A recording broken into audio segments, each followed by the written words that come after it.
Me es un gran placer extender a todos los televidentes una muy cordial bienvenida a este seminario sobre la unidad de la Iglesia y sus desafíos contemporáneos que es auspiciado por la Iglesia Adventista de San Borja en Lima, Perú. Eh, Comencemos con una descripción del seminario a manera introductoria. Este seminario explorará la unidad de la Iglesia Adventista del Séptimo Día desde la perspectiva de nuestra historia denominacional y desde el contexto más amplio de los sistemas teológicos cristianos. A través de él sugeriré que las divisiones actuales dentro del adventismo tienen su origen en el acomodo progresivo del adventismo a la teología y la práctica protestantes. Finalmente, argumentaré que la aplicación consistente y plena de la sola escritura es la única forma de restaurar la unidad de la Iglesia. En otras palabras, fundamentarnos fielmente solo en las escrituras es el principal paso para tener éxito en la misión divinamente encomendada de preparar al mundo para la segunda venida de Cristo. A través del seminario, que consiste de 5 sesiones, la primera será una sesión introductoria, la que estamos comenzando en este momento, titulada Unidad. Allí introduciré el tema a través de mi testimonio personal. En una segunda presentación veremos la experiencia adventista y cómo esa experiencia procede o se desarrolló de la unidad inicial a una división muy clara y de cierta manera que no puede superarse, es insuperable. Eh, Esto es algo que vamos a explicar en una próxima, la segunda presentación, el segundo tema. El tercer tema tratará de introducirnos a el instrumento de análisis que nos llevará a ver cuáles son las causas de esta división en el adventismo y al mismo tiempo a las causas de la división en el cristianismo en general, porque en última instancia aquellas causas que nos están dividiendo a nosotros ahora son las mismas causas que han estado dividiendo al cristianismo por siglos en el pasado. Este tema nos va a llevar a hacer una introducción al tema de la interpretación bíblica, el desarrollo de las doctrinas y en forma especial la macrohermenéutica. En una cuarta presentación vamos a ver cuál es la experiencia cristiana, es decir, cómo se experimenta en el cristianismo el tema de la división y de la unidad dentro del contexto del ecumenismo católico romano que está en cierto sentido controlando el desarrollo del cristianismo en el siglo XXI. Y en una quinta presentación vamos a ver el cristianismo de la sola escritura, cómo proceder de aquí en adelante en un movimiento de la división que existe en este momento en la iglesia cristiana y en el adventismo a la unidad bíblica. Y eso es lo que vamos a hacer al final en el tema final de este seminario. También en forma introductoria hemos de considerar a través de estas presentaciones tres preguntas fundamentales. En primer lugar, ¿es el adventismo una iglesia o una denominación? Nosotros utilizamos estos términos en forma indistinta. Somos iglesia, somos denominación. ¿Qué relación tiene una expresión con la otra? Una segunda pregunta, ¿por qué hay tantas iglesias? Esto es fundamental y lo vamos a ver un poco cuando exploremos el tema de la macrohermenéutica en la tercera presentación. Y finalmente, ¿es la iglesia adventista la única iglesia verdadera? ¿Hay más de una iglesia verdadera? ¿Son todas las iglesias en cierto sentido la expresión de una iglesia única y verdadera?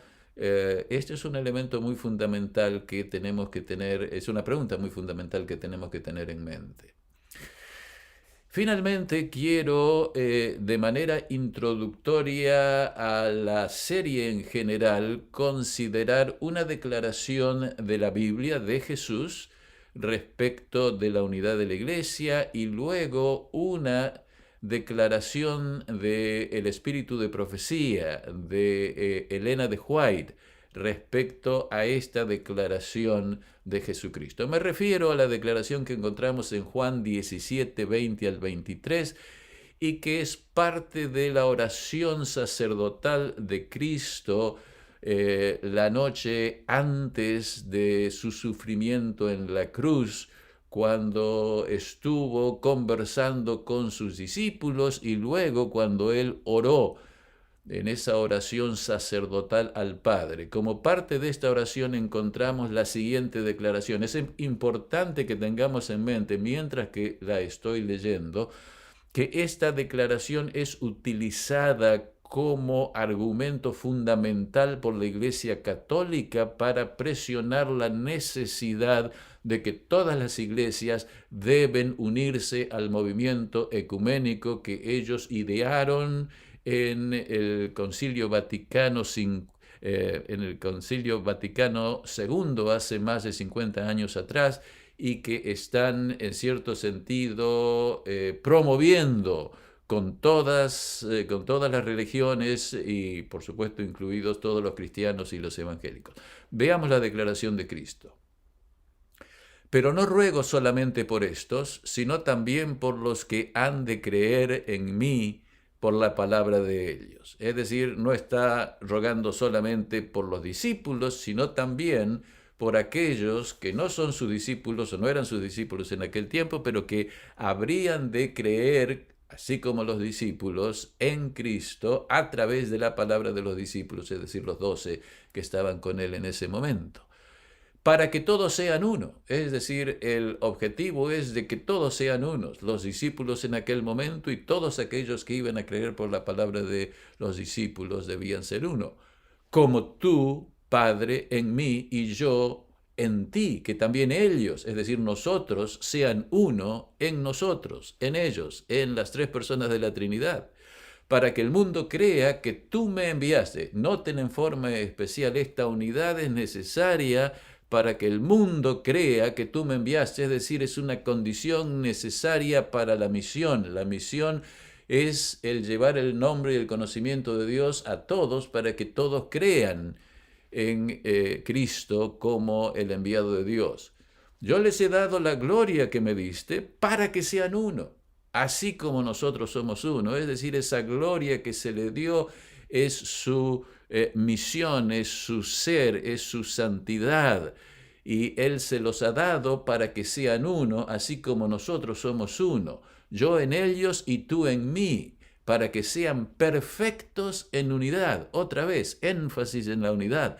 Para que el mundo conozca que tú me enviaste. Otra vez, énfasis, repetición en la misión. Para que el mundo conozca que tú me enviaste y que los has amado a ellos como también a mí me has amado. Claramente el objetivo de Cristo, la preocupación de Cristo, al saber que iba a morir y iba a ascender a los cielos y que los iba a dejar a los discípulos y también a nosotros por una cantidad significativa de tiempo, es que llegáramos a ser uno y que a través de esa unidad el mundo, es decir, aquellos que no aceptan la revelación de Cristo, puedan también aceptarla y llegar a ser cristianos.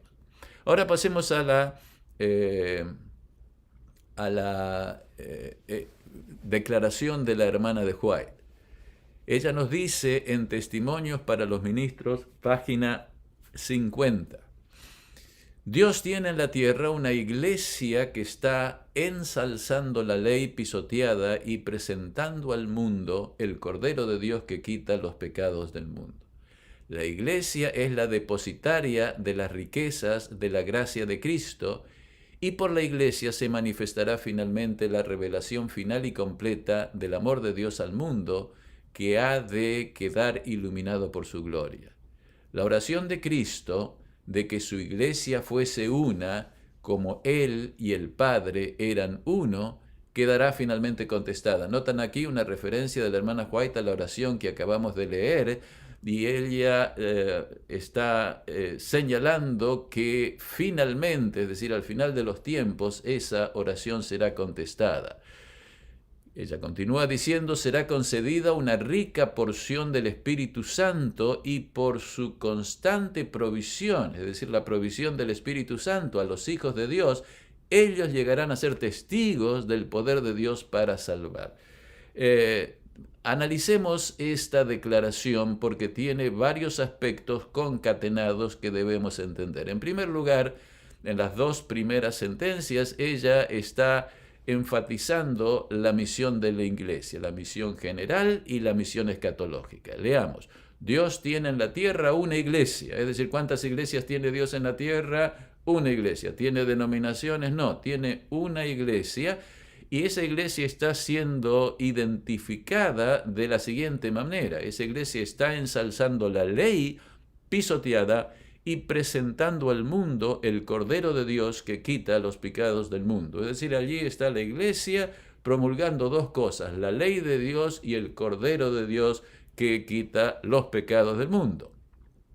Luego, ella dice, la iglesia es la depositaria de las riquezas de la gracia de Cristo, y por la iglesia se manifestará finalmente la revelación final y completa del amor de Dios al mundo, que ha de quedar iluminado por su gloria. Claramente aquí hay una referencia a la misión escatológica de la iglesia, según Apocalipsis 14 y Apocalipsis 18, que la iglesia es el instrumento que Dios utiliza, que Dios forma para traer esa gloria de Dios a todo el mundo en el contexto de su segunda venida.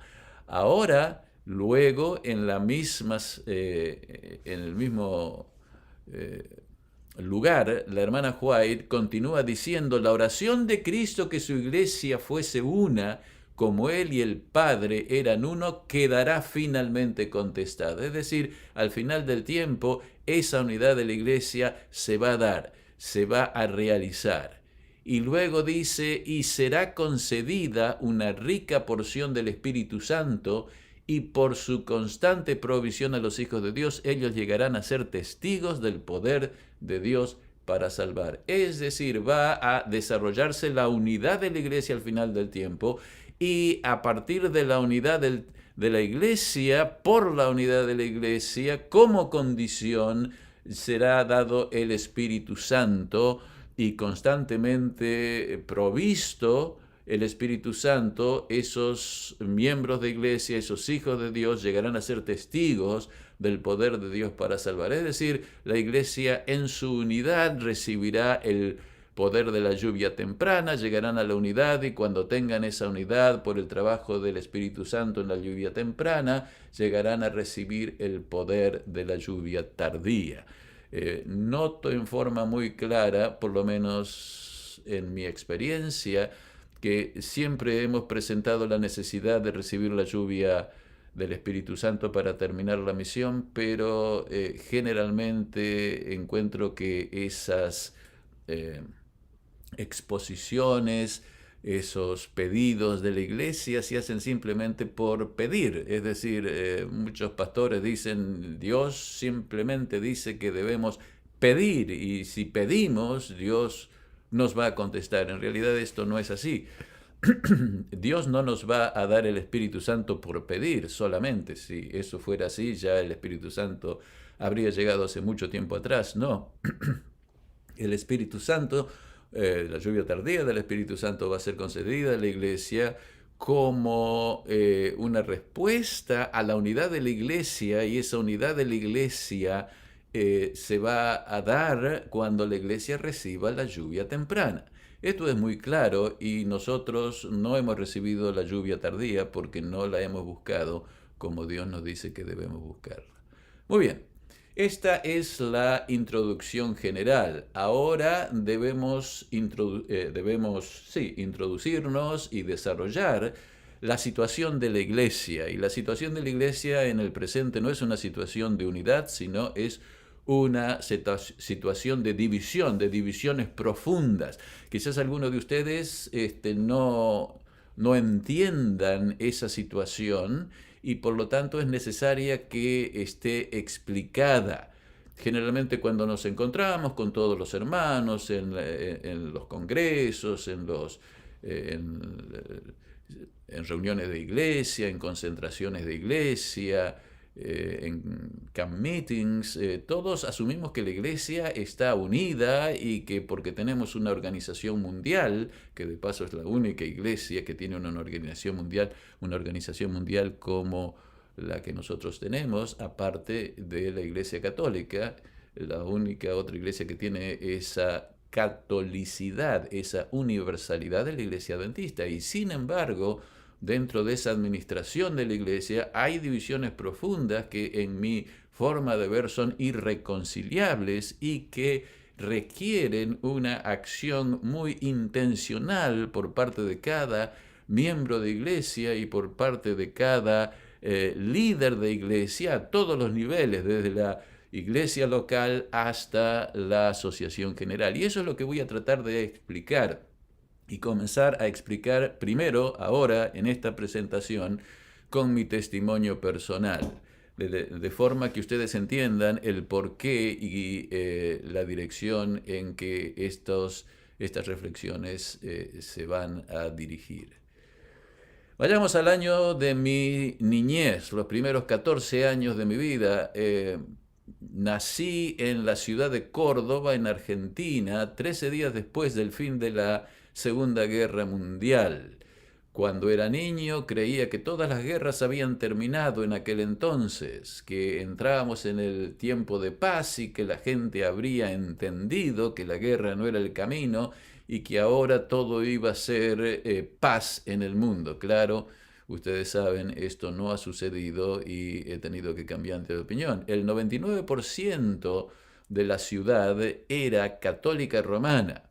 Había un gran número de iglesias católicas romanas por toda la ciudad y el país. Iglesia protestante yo no conocía ni una. La única que conocía era la iglesia adventista, que en aquel entonces era la única iglesia adventista en aquella ciudad, que es la segunda ahora en Argentina, y en aquel tiempo se disputaba el puesto de segunda con la ciudad de Rosario. Hoy tenemos en el slide al señor Perón, que era el presidente, muy amigo del señor Hitler en aquellos tiempos. Mi padre y mi madre, Elio Canale, de origen italiano, sus padres habían nacido en Italia, era médico y había sido un niño prodigio para el piano, era un concertista, era católico romano secularizado. Mi madre, Nelly Bloch, de origen alemana, sus padres eran alemanes, era argentina de tercera generación adventista, nieta de un pionero de la Iglesia Adventista del Séptimo Día, hija de pastor. Ella fue la responsable principal de mi educación, era una adventista conservadora, leía y creía en la hermana White, me llevaba todos los sábados a la iglesia y me educaba fielmente en los principios de la Biblia y del espíritu de profecía. Mi padre, por otro lado, se bautizó para casarse, nunca me presionó para que me hiciera católico. Él creía que si la religión era verdadera, la verdadera religión era el adventismo, pero él nunca llegó realmente a unirse a la iglesia. Se bautizó, pero fue un adventista no practicante toda su vida y dejó la iglesia cuando yo era chico. La iglesia central de Córdoba era la que asistía. Estas son fotos recientes y poco ha cambiado en los últimos 75 años. Durante 15 años asistí todos los sábados y los miércoles a las reuniones de oración. Fui bautizado allí por un tío mío. A los 12 años de edad me enseñaron detalladamente sobre la Biblia y Elena de White. no las profecías ni las doctrinas, pero claramente me quedaba a mí en la mente que debía ser obediente a Dios y que Dios perdonaría mis pecados y que yo tenía que decidir seguir las enseñanzas de Dios como estaban expresadas por la Iglesia. Mi experiencia cultural fue asistir a escuelas seculares. La primaria fue toda una una escuela secular. La secundaria hasta el segundo año también fue secular. La cultura secular, católica era la que me rodeaba, salvo los sábados que iba a la iglesia y donde tenía a mis amigos. El resto de la semana vivía en una cultura secular católica.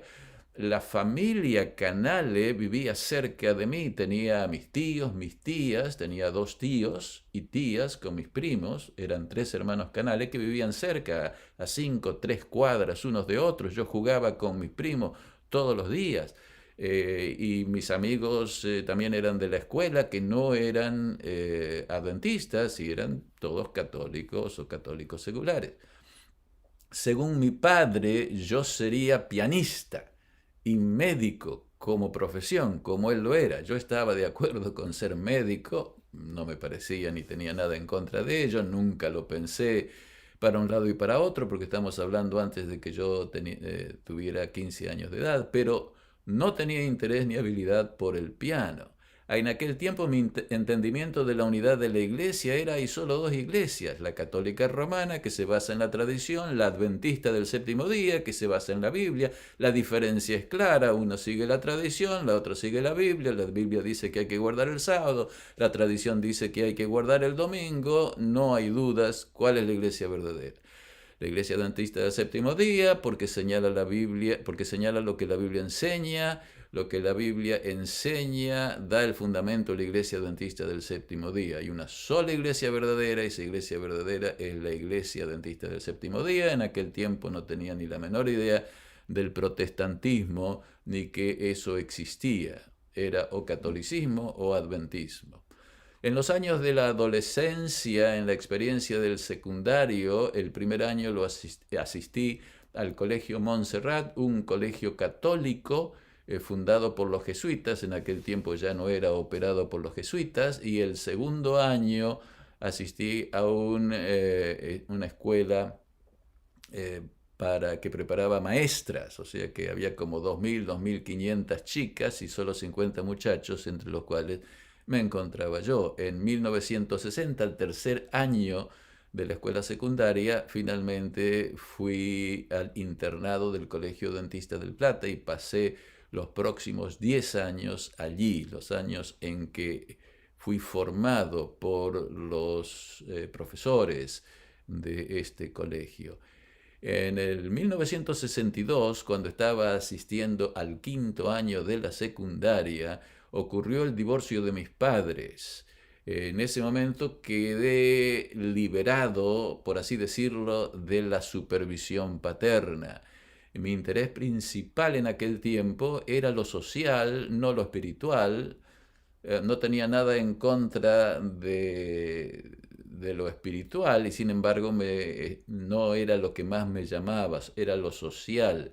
Sin embargo, tuve una sólida influencia de mi madre, mi abuelo que era pastor, el abuelo Bloch, no el abuelo Canale que era católico, sino del abuelo Bloch, y los maestros adventistas del Colegio Adventista del Plata fueron formando mi mente mediante una clara enseñanza y práctica por el ejemplo. Mi perspectiva sobre la unidad de la iglesia continuaba siendo la misma, una sola iglesia verdadera, esa iglesia es la iglesia adventista del séptimo día. Los protestantes no existían para mí en ese entonces. Ahora, ¿cómo pasó que de medicina o de que llegaría a ser médico pasé a ser pastor y profesor? ¿Cómo se dio el cambio? Como ya dije, en el 1962, cuando tenía 17 años, mis padres se divorciaron. Y claro, eso fue un sacudón, fue algo difícil en mi vida, la separación de mi padre, la rotura del hogar, algo que no existía, que no era aceptado, ni siquiera para mi familia del lado paterno, que eran todos católicos secularizados, el divorciarse, el separarse era pecado era imposible. O sea que fue un golpe.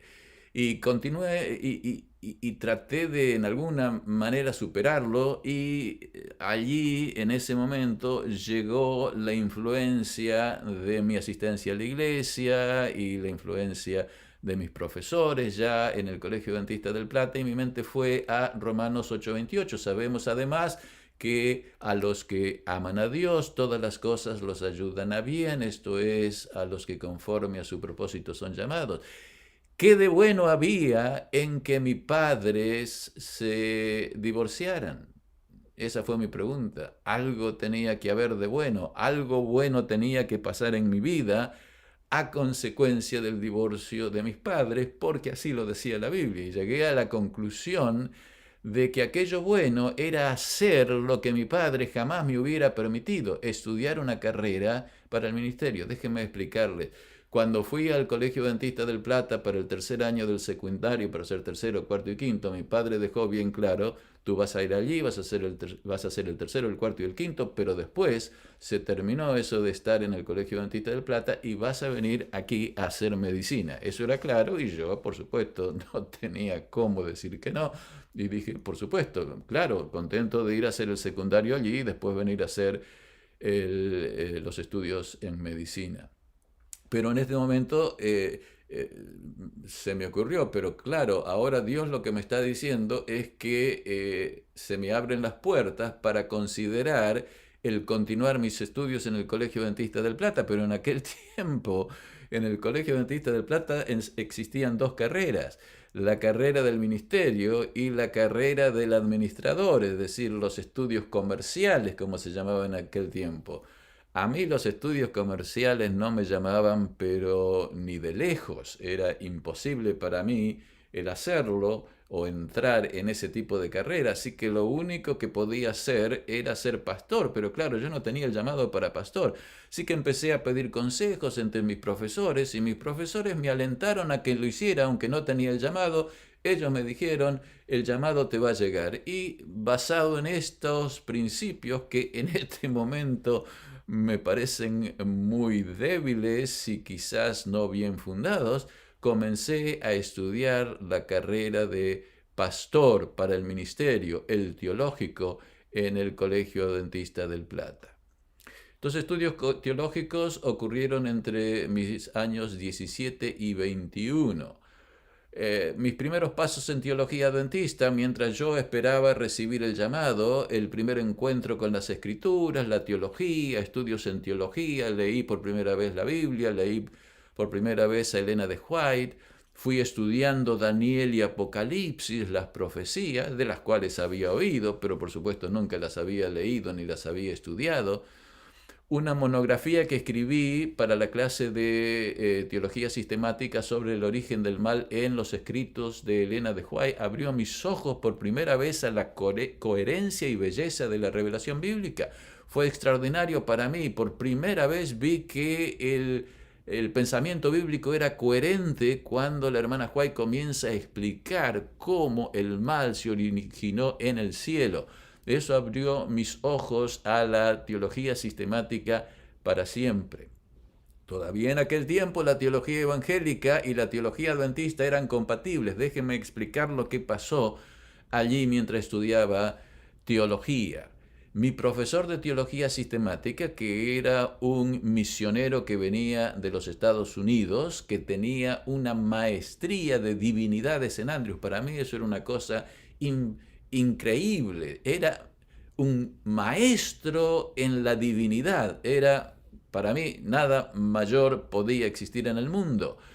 Este profesor de teología sistemática, viniendo de Andrews, es decir, para mí en aquel entonces, toda palabra que venía de los pastores y toda palabra que venía de mis profesores era dogmática, era verdadera, no había mentira en lo que me estaban diciendo, y más aún de un pastor que venía de Andrews con una maestría en divinidades. Nos recomendó un libro de texto escrito por un autor evangélico. Y bueno, él hizo esta aclaración. Nos dijo que podíamos confiar en este libro, en todo, excepto en nuestras doctrinas distintivas, la inmortalidad del alma, el sábado, la interpretación profética, íbamos a encontrar que no estaba de acuerdo con lo que nosotros pensábamos, pero el resto estaba todo de acuerdo a lo que nosotros pensábamos.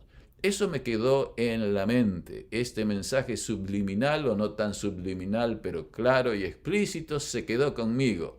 La teología evangélica está bien. De este modo se me enseñó por medio de maestros adventistas muy conservadores de los Estados Unidos que podía confiar en los autores evangélicos, excepto para el estudio de nuestras doctrinas distintivas. Con el paso del tiempo, con muchos años, llegué a descubrir que hasta el día de hoy eso es una dogmática fundamental y realmente, desde mi punto de vista, muy perniciosa por varios motivos que voy a ir explicando en la Iglesia Adventista. La he encontrado que está arraigada y viviente aquí en los Estados Unidos, en Andrews, y supongo que en otras de nuestras instituciones también. Literalmente yo acepté esta idea por fe en mis maestros. Hasta ese momento jamás había leído ningún autor evangélico. Y en este contexto quiero traer una conversación que tuve con mi padre. Estaba estudiando teología y en el Colegio Adventista del Plata, que era lo que él no quería que yo hiciera. ¿Cómo reaccionó mi padre? Bueno, él reaccionó de dos maneras. Una, me dijo que si quería estudiar teología, que estaba bienvenido, que hiciera lo que quería, pero que no iba a tener el apoyo financiero que él me hubiera dado si yo estudiaba medicina y que me había dado hasta ese momento. Es decir, cuando yo decidí estudiar para teología, quedé solo económicamente, es decir, tenía que independizarme, tenía que realmente pagar mis estudios y pagar mi comida, pagarme todo, porque mi madre, al ser divorciada y no trabajar, no tenía plata para ayudarme. Así que esa fue una de las reacciones de mi padre. De paso me hizo muy bien tener que enfrentar eso, tener que trabajar y tener que ganarme el sustento durante esos 4 años de estudio de la teología. Pero también mi padre me dijo lo siguiente: tú quieres ser un pastor adventista porque tienes una naturaleza espiritual y porque tu madre te enseñó el adventismo desde que eras niño. Y luego agregó: si hubieras nacido en China, te habrías convertido en un monje budista. Y eso me sacudió, porque me di cuenta que tenía razón. La pregunta en mi mente surgió: ¿soy adventista solo por naturaleza y por crianza, o lo soy porque es la verdad? ¿Es la iglesia adventista la iglesia verdadera, o hay otros caminos y este no es el camino? Realmente esto me llevó a cuestionar todo lo que había recibido de mis maestros y de mi madre y de mis pastores. No lo negué, simplemente lo cuestioné y lo cuestioné por mucho tiempo. Mi búsqueda, mi proceso de razonamiento comenzó con ¿existe Dios? Y luego de pensar, llegué a la conclusión: debe existir un Dios. Si existe un Dios, la siguiente paso, la siguiente pregunta: ¿cuál de todos es el verdadero? Es decir, ¿cuál de todas las religiones, es decir, cuál de todos los dioses es la religión o es el Dios que debe ser seguido? Bueno, llegué a la decisión de que era el Dios del cristianismo. No puedo en este momento explicar cuáles fueron mis razonamientos en aquel momento, sino simplemente los pasos. Si el cristianismo es verdadero, ¿cuál es la iglesia verdadera? ¿La tradición debemos seguirla como dicen los católicos o la escritura? Claramente la tradición podrá estar, pero si contradice la escritura es imposible el seguirla, por lo tanto tiene que ser aquel cristianismo que se basa en la escritura, y la conclusión, por lo tanto, fue la iglesia adventista es la iglesia verdadera porque sigue las escrituras. Mi perspectiva sobre la unidad de la iglesia, entonces, mientras estaba estudiando teología, hay una sola iglesia verdadera y esa iglesia verdadera es la iglesia adventista. La teología protestante, sin embargo, la consideraba como compatible con la teología adventista, pero no era parte de la iglesia. Las iglesias evangélicas no eran parte de la iglesia, ni la iglesia verdadera, porque no tenían las doctrinas distintivas, es decir, porque no guardaban el sábado, porque no tenían la inmortalidad del alma y no creían en la segunda venida. El santuario no estaba en mi mente en aquel momento. Para mí, mientras que estudié teología, ese es otro elemento, mientras yo estudié teología, esos 4 años de teología para ser pastor, la doctrina del santuario no fue parte de lo que hacía la iglesia adventista única o importante. Recuerdo que escuché una vez a un alumno, compañero de teología, no recuerdo si estaba más avanzado o no, afirmar que la iglesia, la doctrina fundamental de la iglesia era el santuario. Yo pensé, este es un extremista, no sabe lo que está diciendo. Para mí, el fundamento de la iglesia adventista era la justificación por la fe. Claro, no la consideraba la justificación por la fe como los evangélicos, es decir, no se me enseñó que justificación por la fe era simplemente el perdón de los pecados, es decir, es la transformación, la santificación y la justificación es todo parte, o sea que tenía que haber esa obediencia, pero para mí eso era el aporte de la iglesia adventista, era la justificación por la fe, no el santuario. Es decir, a mí se me educó en Sudamérica en los años 1960 como un adventista que yo considero ahora evangélico, es decir, ya se había perdido el santuario como la visión fundamental que habría un sistema coherente y completo de teología y filosofía. Eso no me lo enseñaron. Eran adventistas, eran fieles, se usaba la hermana White para todo, pero ya no se pensaba desde un punto de vista sistemático como los adventistas originales. Y ahora pasamos al aspecto de la filosofía, los estudios filosóficos. Entre mis años 21 y 25 estudié 4 años filosofía. ¿Cómo llegó a pasar este asunto? El contacto inesperado con la filosofía. Mientras que estaba estudiando teología, esperaba que me llegara el llamado, esperaba que me llegaba el llamado, y en el tercer año no me había llegado el llamado, y un día un profesor, para los que lo conocen, era el profesor Elvio Pereira, que fue uno de los grandes profesores que yo tuve, que hasta este momento lo admiro muchísimo y que está todavía gozando de la jubilación. Creo que llegó a cumplir 90, 94 años y está muy bien gozando de su merecida jubilación. En una clase dijo lo siguiente, yo estaba al final de la clase sentado allá y dijo: cualquiera de ustedes que como pastores, estudiantes de teología para llegar a ser pastores, puedan ser otra cosa que pastores, mejor que sean otra cosa y no que sean pastores. Y en mi mente eso me golpeó muchísimo, porque sí, yo podría hacer muchas otras cosas y no necesariamente pastor, y esto no iba a ayudar a la iglesia, así que entré en un proceso de búsqueda.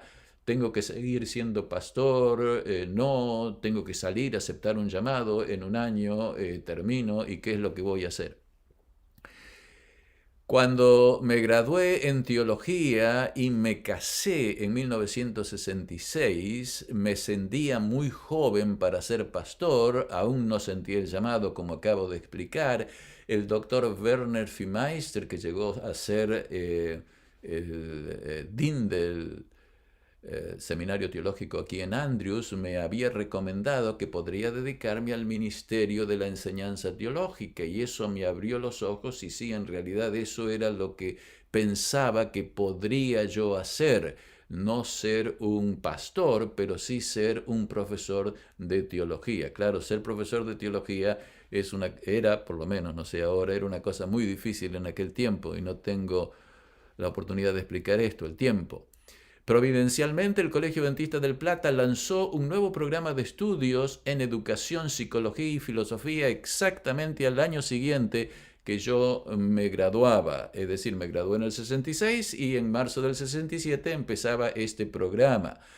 Estaba yo, es decir, por un lado no quería salir al campo y por otro lado estaba atraído por la educación y la psicología como herramientas para un ministerio exitoso, así que pensando todavía en ser pastor y ser un buen pastor, o mejor, estar preparados, comencé a estudiar en ese profesorado. Es decir, comencé a estudiar 4 años más, 67, 68, 69, 70, estudié 4 años en el profesorado de filosofía y pedagogía en el Colegio Dentista del Plata, pero de los 4 años, 2 de esos años fueron dedicados a estudiar filosofía en profundidad. Es decir, yo lo tomé como la gran mayoría de mis compañeros por la psicología y por la pedagogía, la educación, pero había la mitad del curso era filosofía.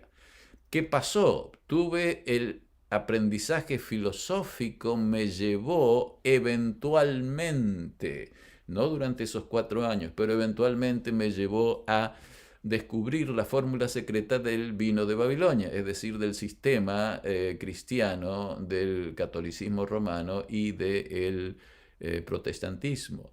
La interpretación platónica y aristotélica de los primeros principios del conocimiento humano, los cuales son usados por la Iglesia Católica Romana y el protestantismo para interpretar la Biblia y el sistema cristiano de las enseñanzas y prácticas del cristianismo. Es decir, allí, sin saberlo, enseñado por profesores que eran adventistas y que no me enseñaban la filosofía como la verdad que debía ser contrapuesta o que debía ser en cierto sentido llevada a armonizar con la Biblia, sino simplemente como las ideas de individuos que habían pensado sobre esos asuntos, vaya a saber por qué. Es decir, yo no tenía la menor idea y empezaron introducción a la filosofía, Platón y todo esto, y uno tenía que ir, estudiar y muchas veces simplemente para pasar el examen, pero poco a poco comencé a entender estas cosas que no estaba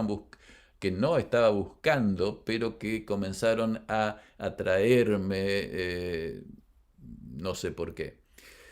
Luego la experiencia laboral. En 1971 había terminado de estudiar el profesorado, me había graduado en el 1970, estaba segurísimo que iba a ser llamado como profesor para enseñar filosofía en este profesorado del cual me acababa de graduar. Pero Dios cerró todas las puertas. Todos me habían dicho, sí, te vamos a llamar, a tu esposa le vamos a llamar. Llegó la Junta de la Unión en 1970 y el primero que llamaron fue a Fernando Canale y lo llamaron a ser obrero bíblico en la Iglesia Central de Montevideo, y el pastor Humberto Cairus, padre de mi gran amigo Aesio Cairus, me vino a visitar a mi casa y me dijo: tienes que ir a la obra ministerial y te llamamos a la obra ministerial. Y yo me senté y le dije: no, lamento mucho, pero yo no voy a ir. Sí, tú tienes que venir. No, yo no voy a ir, yo voy a ser un mal pastor, no voy a ganar ninguna alma, no estoy motivado, no tengo el llamado.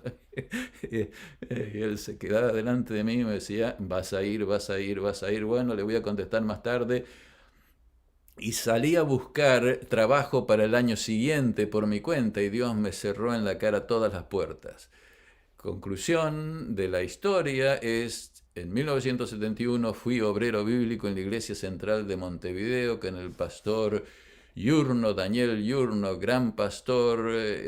Tuve una experiencia extraordinaria que pocos han tenido, de una iglesia muy buena, buenos hermanos, buena posición. Es decir, fue una experiencia extraordinaria. La ayuda del pastor y la dirección del pastor Daniel Yurno fue invalorable. Pero al año siguiente yo había venido, me habían llamado con la promesa que a los 2 años me iban a volver a llevar a enseñar al colegio Adventista del Plata.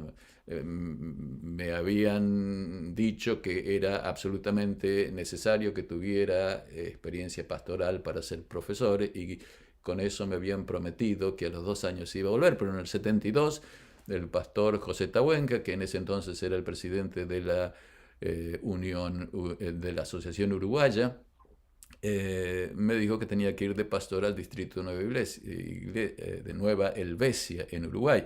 Y claro, uno no va de pastor por un año. Entonces me dijo que iba a ir como pastor por 2 años. Eso no me gustó para nada, pero no tenía mucho que hacer. Así que fui, y esa fue otra gran bendición en mi vida. Gran bendición, gran iglesia, grandes grupos de hermanos. Realmente una experiencia que Dios me hizo pasar y por la cual estoy muy agradecido a Él y también a los hermanos. Luego, en el 74-78, fui profesor de filosofía en el Colegio Dentista del Plata, en Argentina. Es decir, estuve enseñando filosofía por 5 años. Todos los días, 20-25 horas, filosofía, filosofía, filosofía. Es decir, se me formó parte de mí toda la historia de la filosofía, desde los griegos hasta Heidegger y los existencialistas en aquel tiempo. Pero mientras tanto estaba llegando a los 30 años de edad y el deseo de hacer un doctorado comenzaba a estar en mi corazón, y no había muchas posibilidades que un profesor de filosofía lo becaran para ir a estudiar a Andrews, así que decidí hacer estudios de maestría en filosofía en la Universidad Católica de Santa Fe, cerca del colegio. Empecé en el 77, en el 78 viajábamos con los ahora doctores Alberto Treyer, que está ya jubilado, y el doctor Víctor Kornichuk, que supongo estará todavía enseñando en Montemorelos. Estaba haciendo esa maestría en el 78, preparándome para estudios preparándome para exámenes finales, cuando pasaron dos cosas. En primer lugar, hice un descubrimiento que necesitaré explicar porque para mí es fundamental para todo lo que sigue, y es fundamental para la Iglesia Adventista, que la Iglesia Adventista no sabe nada acerca de esto. En octubre de 1978, estudiando para un examen final oral sobre Heidegger y los presocráticos, ahí ya perdí el 99.99% de los oyentes de este seminario. ¿Qué tiene que ver Heidegger y los presocráticos? Los presocráticos son los filósofos que vinieron antes de Sócrates, los primeros filósofos en el mundo, filósofos occidentales en el mundo. Y Heidegger, ¿quién era Heidegger? Uno de los últimos filósofos. O sea que uno de los últimos filósofos estaba reflexionando acerca de los primeros filósofos, había tomado un curso con un profesor católico, no era un sacerdote, un profesor católico en la Universidad Católica de Santa Fe. Y mientras que estaba estudiando, me di cuenta de que la interpretación temporal del ser que hacía Heidegger en su obra Cumbre, Ser y Tiempo contradecía directamente la tradición filosófica parmenidiana del ser, que ha sido la base y continúa siendo la base de la Iglesia Católica y del sistema católico y protestante de teología. Es decir, el sistema católico y el sistema protestante de teología se basa en una comprensión filosófica del ser, es decir, de la realidad. Y esa comprensión del ser es el concepto más general, abarcante que el hombre puede tener, porque todo es. Es decir, cuando usted dice árbol es árbol, concepto es, color es, libro es, dolor es, operación es. Es decir, que nada de lo que existe cae fuera del concepto de ser. Por lo tanto, es lo más general y tiene pocos detalles. Esa generalidad es lo que da la unidad a toda la realidad y da la unidad a todo el conocimiento. Ahora, mi descubrimiento allí en el 78 fue que, filosóficamente hablando, los católicos habían aceptado la interpretación de los primeros, o de uno de los primeros filósofos, que era Parménides, que luego fue adoptado por Platón, que después fue adoptado por Aristóteles, que después fue adoptado por los primeros cristianos, por los padres de la Iglesia, por Agustín, por Aquino y por todos, y por Lutero y por todos los protestantes, el ser es atemporal. Pero este individuo dice, no, el ser es temporal y los griegos estaban equivocados. Beautiful, eso digo en inglés, hermoso, extraordinario. Hay una pelea, hay una contradicción en la filosofía, en la parte fundamental de la filosofía. Y he aquí que claramente de este modo supe que la teología adventista difería completamente de la teología católico-romana. Después sabría que la teología evangélica también se fundamentaba en la interpretación atemporal tradicional. El enfoque de la teología cristiana, usado por Elena de White en el conflicto de los siglos, se fundamenta, asume evidentemente una visión histórica del ser, de la realidad. La hermana White habla de una historia, Dios hizo esto, Dios hizo lo otro, Dios vino acá, Dios hacia allá, en 1844, en el cielo, Dios hizo eso. Eso es absolutamente imposible para los católicos y absolutamente imposible para los protestantes. ¿Por qué? Porque para ellos el ser es atemporal y aespacial, lo que significa que Dios en su realidad no tiene espacio y no tiene tiempo. Si no tiene espacio y no tiene tiempo, no puede hacer cosas en el tiempo y en el espacio. No lo puede hacer. Es imposible. Ni siquiera para Dios. Y eso es un asunto que en realidad los teólogos católicos, Agustín y Aquino, y todo el sistema católico lo toma como esto es así. Por lo tanto, lo que la Biblia dice son solamente figuras, cuentos y mitos, pero no hablan acerca de la realidad. Son solamente historias, pero no son la realidad. Muy bien. Mi entendimiento de la unidad de la iglesia en aquel tiempo seguía siendo la misma. La iglesia adventista era la única verdadera, la iglesia de la teología protestante era compatible, pero no era la iglesia verdadera, las iglesias protestantes, porque no tenían las iglesias distintivas, y a eso se sumó mi concepción, mi descubrimiento de que la iglesia adventista estaba basada en una visión no atemporal, sino histórica del ser, y eso tenía que todavía trabajarlo en mi mente. Con eso vine a hacer los estudios teológicos en la Universidad de Andrews desde 1979 a 1983. Allí en mi momento de graduación estoy con mi antiguo profesor y luego compañero de estudios, y luego fue director de estudios para mí, director de teología, estudiando en la Universidad de Andrews. Allí comencé a descubrir la diversidad teológica dentro de la iglesia. Es decir, hasta ese momento yo creía que todo el mundo pensaba como mis profesores pensaban y como yo pensaba. Es decir, todo el mundo pensaba de la misma manera. El adventismo era cohesivo doctrinalmente y en términos de la hermana White y en términos de práctica, todos pensábamos igual. Eso es lo que honestamente yo creía. Pero cuando vine acá a estudiar en Andrews, empecé a descubrir ciertas cosas que me sonaban mal. Claro, yo estaba luchando con el inglés, que no me resultaba fácil, así que me tomó un tiempo hasta que empecé a entender cosas. En 1980, ya había sido como un año y medio, esto era en el verano, al salir de una reunión en la tarde del sábado en la que se había informado acerca de el resultado de las conferencias sobre el santuario en Glacier View respecto de la propuesta de Sfor, respecto al santuario y el juicio investigador, escuché que algunos estudiantes perplejos decían detrás de mí: si esto es verdad, es decir, de que la Iglesia ha rechazado como herética la visión de Ford, es decir, si esto es verdad que Ford está equivocado, que Ford es un hereje, ¿qué creeremos nosotros? Y yo dije, para mí, lo que siempre hemos creído. Sin embargo, aún no me había dado cuenta de que en Australia se creía, por lo menos las nuevas generaciones, en una versión muy diferente del adventismo, el adventismo evangélico. Esto lo veremos en la segunda presentación.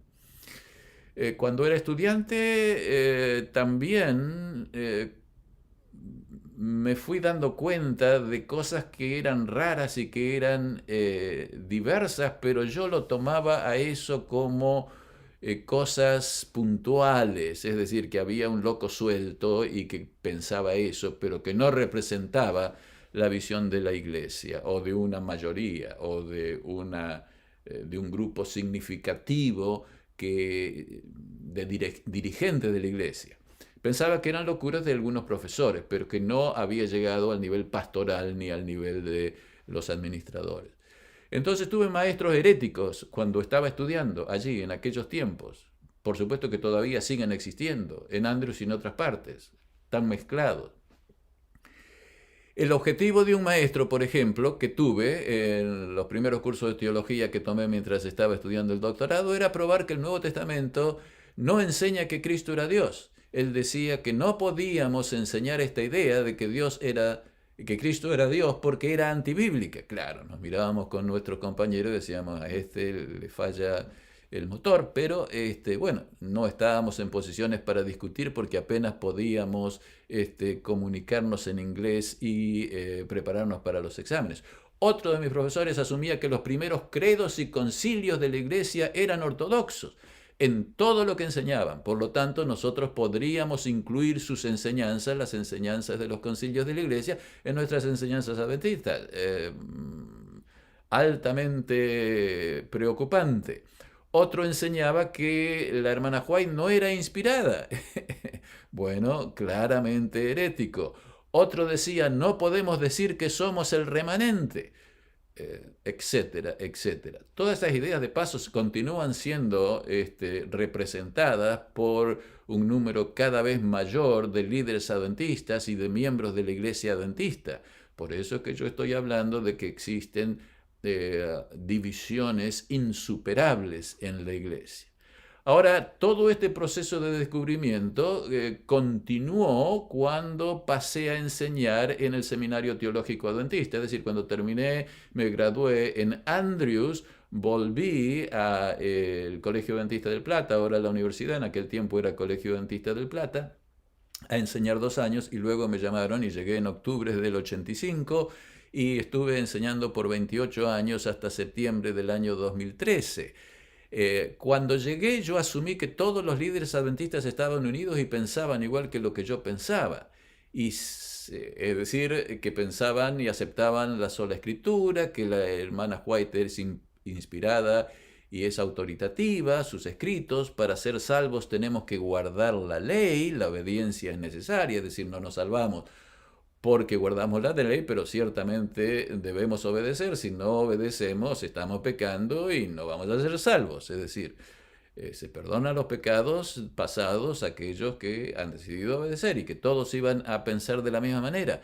Somos la iglesia remanente, somos la única iglesia cristiana verdadera y visible en la tierra. Yo pensé que todos pensaban de esa manera. No es así.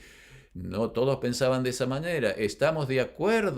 Todos estábamos de acuerdo con las normas de la iglesia, es decir, la guía para la vida cotidiana, la práctica, la dieta, vestimentas, adornos, música, entretenimiento, etcétera, pues son la expresión de una vida de santidad en el mundo. Yo pensé que todos estaban de acuerdo en esto. No era así. Poco a poco me fui dando cuenta de que eso no era así y sin embargo continuaba en mi perspectiva sobre la unidad de la iglesia. La iglesia adventista es la única iglesia verdadera.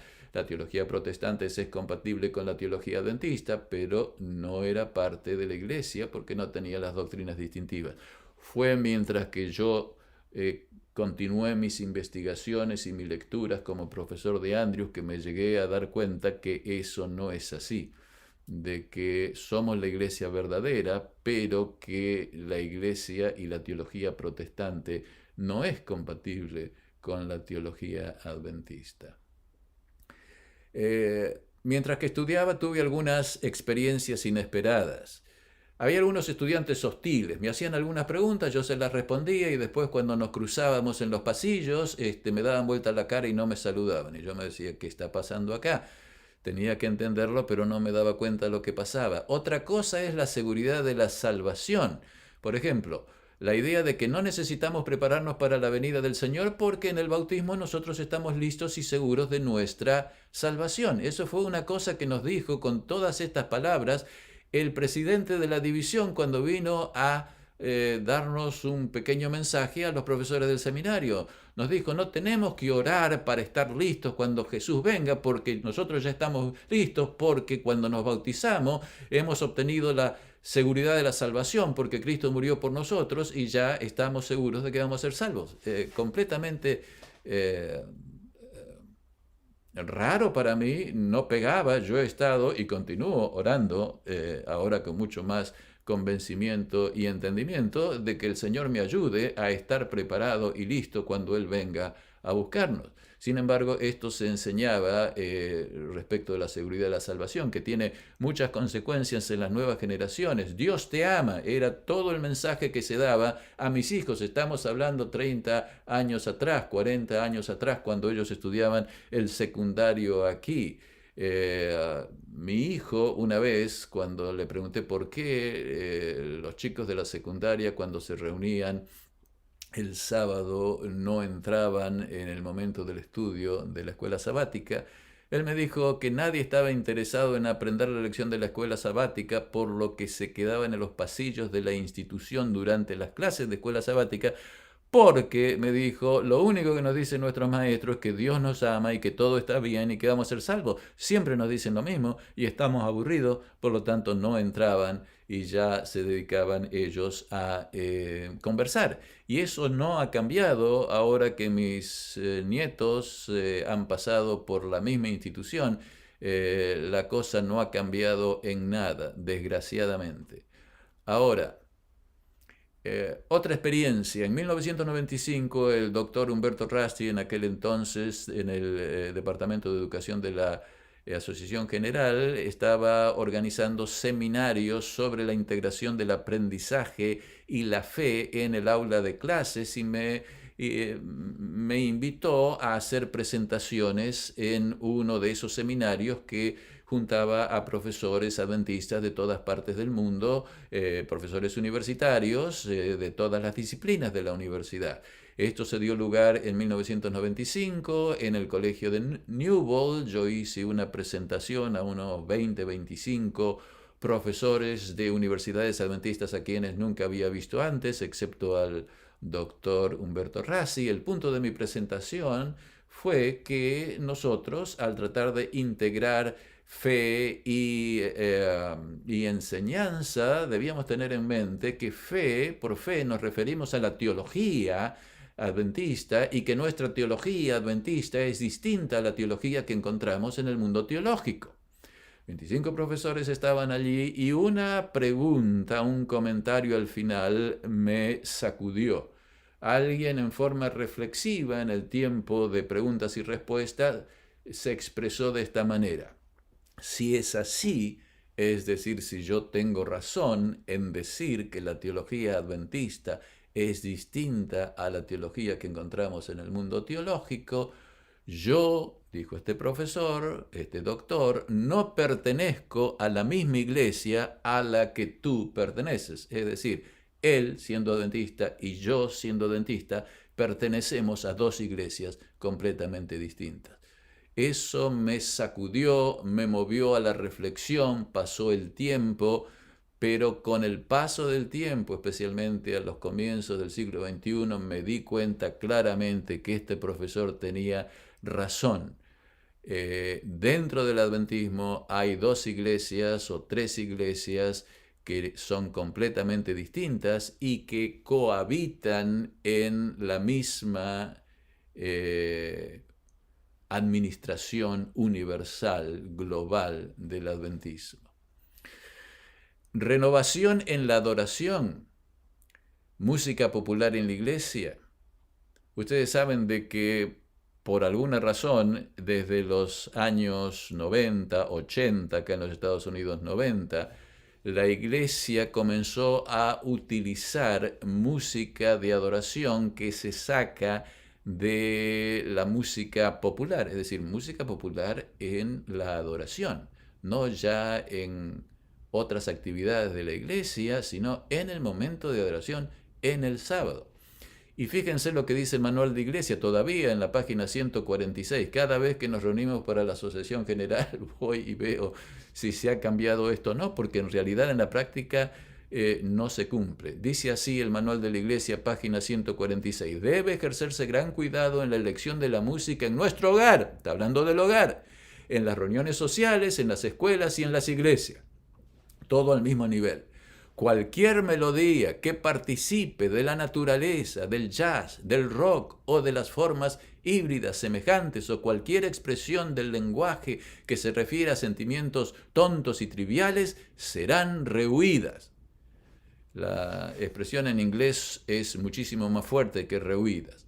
El espíritu del mundo que se introduce en el espíritu de adoración aleja a los adventistas de la esencia del cristianismo, que es la santidad. Es decir, en otras palabras, se ha dado lo que se llamaba aquí en los años 90 una renovación en la adoración que básicamente se basaba en introducir música popular, música bailable, inclusive danzas, el espíritu del mundo, inclusive el rock. Hay pastores que tienen bandas de rock y que llevan el rock a las reuniones de nuestros jóvenes. Es decir, nosotros los mandamos a nuestras instituciones y en nuestras instituciones los hacen adorar con rock y con músicas populares.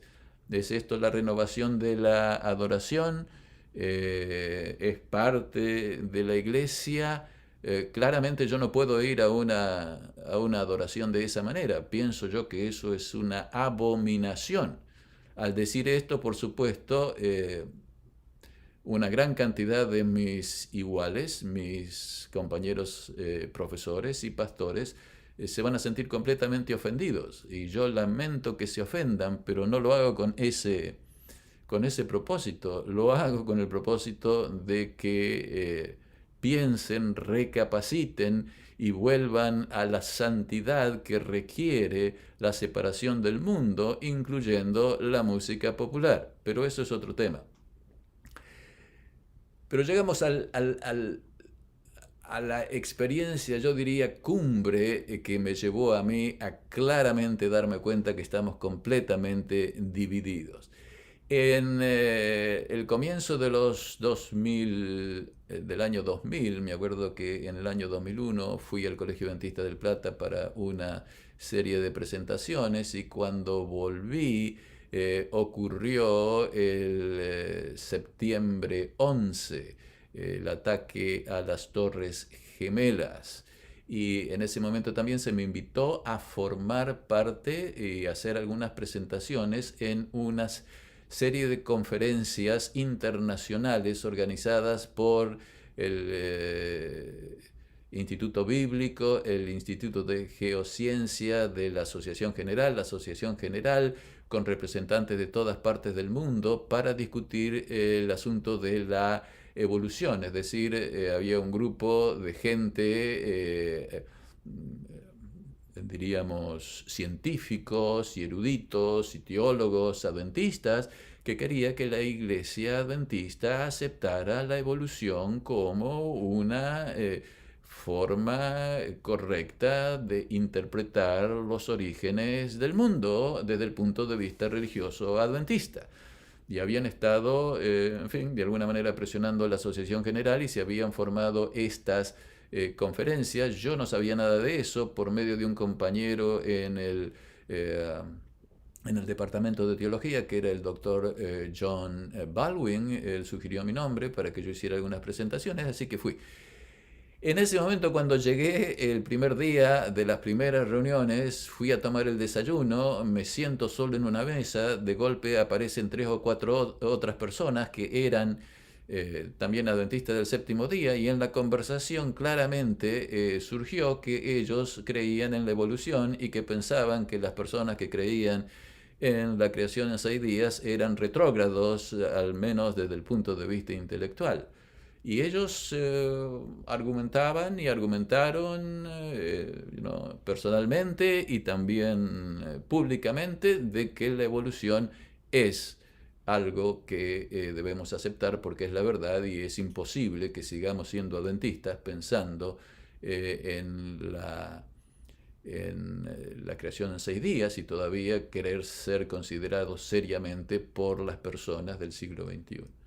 La conclusión de esto fue un no a la evolución, que fue similar, es decir, la conclusión a las reuniones, estas 3 reuniones que se dieron en Ogden, en Glacier View y en Denver en el año 2002, 2003 y 2004, que fue un no similar a el no dado a la posición de Ford respecto al santuario en 1980 y el no a la ordenación de la mujer en 1990, 1995 y 2015. Pero en todas estas ocasiones la Iglesia y aquellos que pensaban de esa manera continuaron pensando de la misma manera y esparciendo todas estas ideas dentro del adventismo. A pesar de estas decisiones, todas estas ideas siguen siendo practicadas, enseñadas en el adventismo, y es a partir de esa experiencia que si los adventistas piensan que creen que la evolución es correcta, claramente hay una división absolutamente fundamental e irreconciliable, no puede reconciliarse. En aquella oportunidad conversé con el científico adventista Irv Taylor, que ha fallecido hace poco tiempo, y claramente nos decíamos, él me decía a mí, tú estás equivocado y no puedes pertenecer a la iglesia. Y yo le decía a él, tú estás equivocado y no puedes pertenecer a la iglesia. No había pelea, no había enojo, es decir, él reconocía que mi posición era coherente y yo reconocía que su posición era coherente, pero claro, no incluía toda la Biblia, y según él mi posición era coherente, pero no incluía todos los descubrimientos científicos, y estábamos completamente de acuerdo que los dos no podíamos pertenecer a la misma iglesia. Si él pertenecía a la iglesia, yo no podía, y si yo pertenecía a la iglesia, él no podía. Yo me encontraba en una confirmación, como unos 8 años después, de que ese profesor en Newell me había dicho que pertenecíamos a iglesias diferentes, y en realidad tenía razón, y eso es lo que yo creo todavía. Esto ha llevado el ecumenismo, todos estos cambios que se han introducido y que están siendo aceptados por un grupo significativo y muy influyente, no solamente en las universidades, sino en todas las instituciones adventistas, incluyendo la Asociación General. Por supuesto, es diferente en diferentes partes del mundo, y esto existe con mayor fuerza en Norteamérica, en Europa y en Australia, en Sudamérica,